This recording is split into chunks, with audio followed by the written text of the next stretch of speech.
Hello बच्चों, mission ज्ञान से मैं ज्योति मालपानी आपका स्वागत करती हूँ राजस्थान सरकार और वेदांता के CSR ई लर्निंग इनिशिएटिव में। देखिए बच्चों, आज का जो हमारा टॉपिक है वो है कि दो पैरेलल इनफाइनाइट वायर रखे हुए हैं। ठीक है, दो पैरेलल इनफाइनाइट वायर रखे हुए हैं, उन दोनों के कारण एक दूसरे के ऊपर लगने वाला फोर्स हमें कैलकुलेट करना है। ठीक है, तो हेडिंग लगाइए, दो समांतर आवेशित तार के कारण विद्युत बल की गणना। चलिए शुरू करते हैं। कॉपी पेन लेके बैठ जाइएगा, मेरे साथ साथ नोट्स बनाते रहिएगा। अब देखिए, हमें दो पैरेलल वायर लेने हैं और वो भी कैसे, इनफाइनाइट। तो इनफाइनाइट लेने के लिए हम क्या करते हैं भाई, ऐसे ऐसे शो कर देते हैं, यही तो करते हैं। ठीक है, तो ऐसे ऐसे शो कर दिया करो डॉट डॉट, इससे ये पता चलता है कि ये जो वायर आपने लिए हैं वो इनफाइनाइट है। अब वायर है तो यहाँ कौन सी चार्ज डेंसिटी आएगी, लीनियर चार्ज डेंसिटी। कौन सी चार्ज डेंसिटी, लीनियर। अब दो वायर है तो जरूरी तो नहीं है कि दोनों की चार्ज डेंसिटी सेम हो, नहीं है ना, इसलिए हम पहला जो वायर है उस पर λ1 लेंगे और जो दूसरा वायर है उसके ऊपर λ2 लीनियर चार्ज डेंसिटी मान के चलेंगे। ठीक है, और आवेश है। अब कुछ कुछ जाना पहचाना आर्टिकल लग रहा है, याद करिए गाउस लॉ का फर्स्ट एप्लीकेशन, याद आया कुछ। सबसे पहला एप्लीकेशन हमारा यही था कि इनफाइनाइट लाइन चार्ज की वजह से उसके सेंटर से r दूरी के ऊपर हमने इलेक्ट्रिक फील्ड कैलकुलेट किया था। कुछ याद आया, यहाँ भी हम वही करेंगे, बस फर्क क्या हो गया है, यहाँ दो वायर है जो एक दूसरे की क्या है बच्चों, पैरेलल है। ठीक है, तो ये इसके ऊपर बल लगाएगा और ये भी इसके ऊपर बल लगाएगा, ऐसा ही तो होगा। ठीक है, तो देखो, जब हम फर्स्ट वायर, पहले हम क्या कैलकुलेट करेंगे, फर्स्ट वायर की वजह से दूसरे वायर के ऊपर लगने वाला बल। ठीक है, उसके बाद हम क्या करेंगे, दूसरा जो वायर है उसकी वजह से पहले वाले वायर के ऊपर लगने वाला बल। ठीक है, यानी कि एक दूसरे के ऊपर हमको क्या कैलकुलेट करना है, बल। तो हम कोई एक आर्टिकल करेंगे, दूसरे को हम सिमिलरली लिख देंगे। कैसे लिखेंगे वो हम आगे देखेंगे। ठीक है, अब देखिए, ये λ1 हो गया, ये λ2 हो गया। अब हम क्या करेंगे, हम इस जो दूसरा वाला वायर है उसके ऊपर एक छोटा सा एलिमेंट चुनेंगे, जिस एलिमेंट को मैंने नाम दिया है डेल एल। ये डेल एल है, ऐसे ये डेल एल में छोटा सा होता है तो हम डेल एल ही तो कहते हैं ना। तो हमने एक डेल एल एलिमेंट चुन लिया है। एल क्यों लिखा भाई, वायर है तो लंबाई के अकॉर्डिंग हमने इसको क्या लिख दिया, एल। जब हम क्षेत्रफल की बात करते हैं तो डेल एल लिखते हैं, याद करिए। ठीक है, इस तरह से तो डेल एल चुन लिया। अब देखो, ये जो वायर है पहला वाला जिसकी चार्ज डेंसिटी है λ1, ये वायर इस एलिमेंट डेल एल के ऊपर एक विद्युत क्षेत्र की तीव्रता होगी। भाई ये वायर जो ये डेल एल एलिमेंट है वो बताओ किस विद्युत क्षेत्र में रखा होगा, इस वायर के कारण जो उत्पन्न होगा उसी में तो रखा होगा। तो मैंने मान लिया कि ये कौन से वाले में है, E1 में। ठीक है, अब सिमिलरली अगर यही काम मैं यहाँ करती तो कि भाई मैं अब डेल एल एलिमेंट यहाँ चूज कर लेती तो क्या होता, अब यहाँ पर जो विद्युत क्षेत्र होता है, यानी कि जो ये वाला एलिमेंट है वो किसके विद्युत क्षेत्र में रखा होगा, इस वाले वायर के कारण उत्पन्न विद्युत क्षेत्र में। ठीक है, आप लोग यहाँ पे ये गलती मत कर दीजिएगा कि ये λ1 है तो हमने इसको E1 कहेंगे, नहीं, इसके कारण जो विद्युत क्षेत्र होगा वो r दूरी पर कहीं होगा ना, और हमने कैलकुलेट भी किया है तो ये यहाँ पर E1 आएगा। सिमिलरली इसके कारण जो इलेक्ट्रिक फील्ड होगा वो कहाँ आएगा, यहाँ पे। ठीक है, और ये जो डॉट डॉट, ये इसका मतलब है कि इलेक्ट्रिक फील्ड को शो कर रहा है। चलिए अब हमारा डेरिवेशन शुरू करते हैं, लेकिन डेरिवेशन शुरू करने से पहले हम हमेशा से क्या करते हैं, पहले डायग्राम बनाते हैं, देन डायग्राम की थ्योरी लिखते हैं। और थ्योरी याद नहीं करनी है, जो डायग्राम में हमने माना है, जो डायग्राम में हमें दिख रहा है, हमें वही आपको थ्योरी में लिखना है।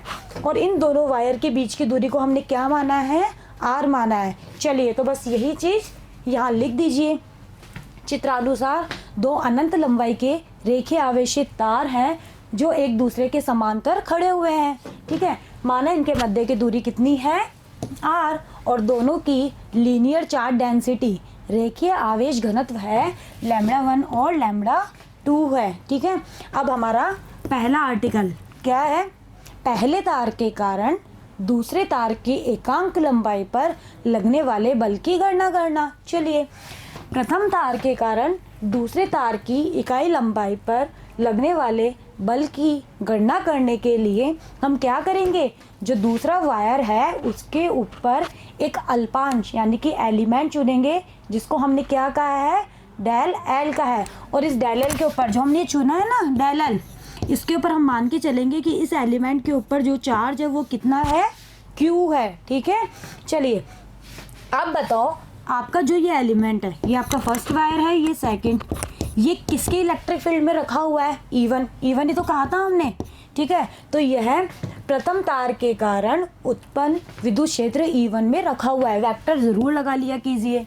ठीक है, चलिए ये समझ में आ गया ना कि E1 में क्यों है। आगे बढ़ते हैं।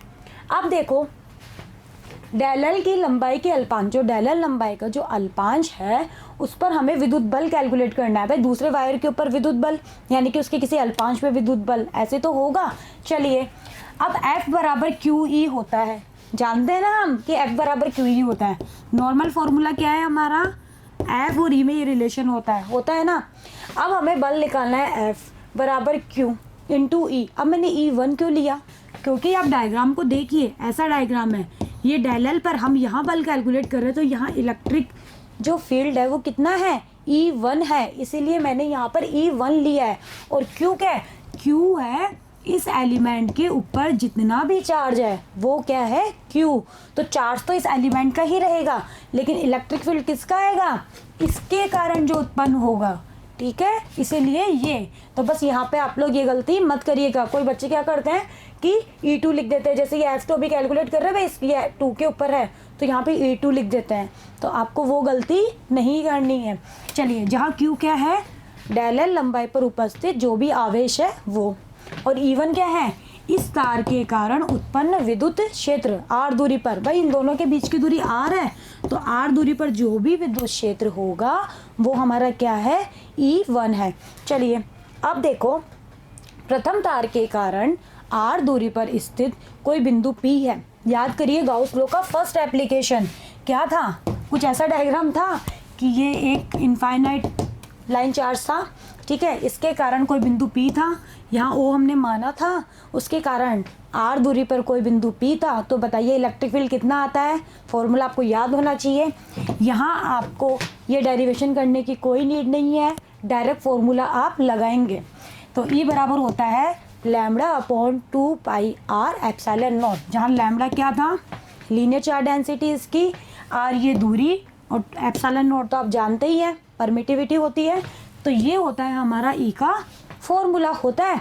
अब देखो मुझे E1 लिखना है, भाई मेरा जो F है वो तो ये है QE1, तो आपको E1 चाहिए। तो बताओ क्या चेंज होगा, भाई जिसके कारण इलेक्ट्रिक फील्ड निकालते हैं उसी का ही लैम्बडा यहाँ आता है ना।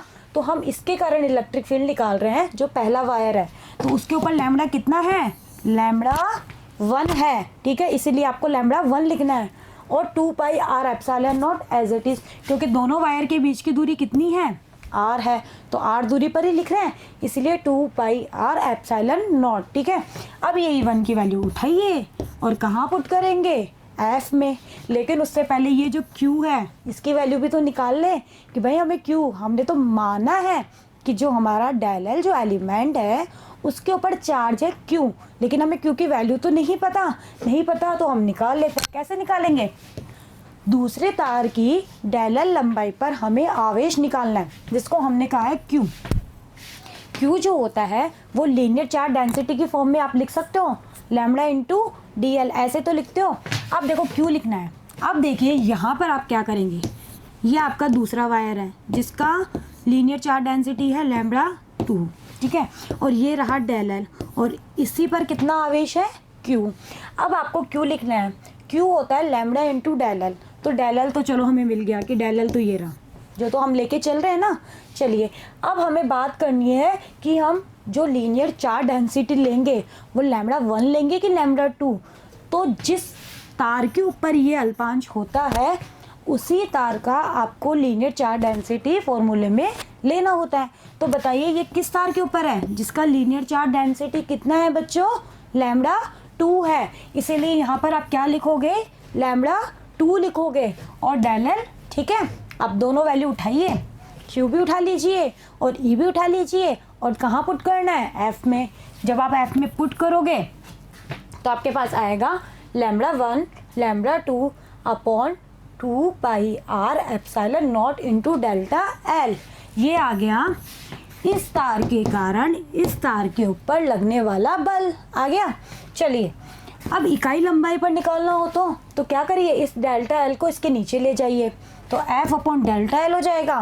तो कितना आएगा, λ1 λ2 upon 2 pi r epsilon naught. अब बताइए इसकी यूनिट क्या होगी, बल की यूनिट होती है न्यूटन, तो ये तो हो गया न्यूटन में, लेकिन ये न्यूटन बटे लंबाई है यानी कि मीटर, तो इसकी यूनिट क्या होगी, न्यूटन बटे मीटर, यानी कि इकाई लंबाई पर लगने वाला बल। ठीक है, तो ये आ गया एफ अपॉन डेल्टा एल।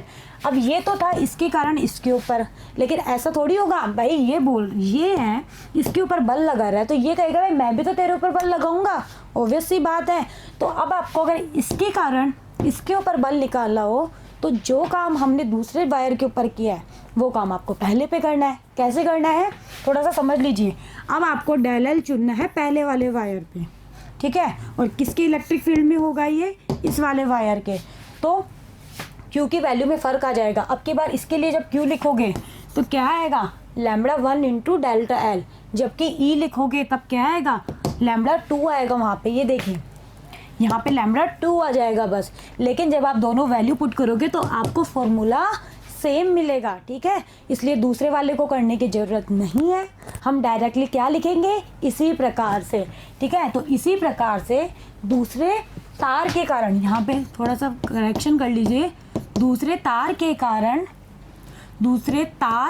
के ये नहीं आएगा, के कारण पहले तार की इकाई लंबाई पर लगने वाला बल।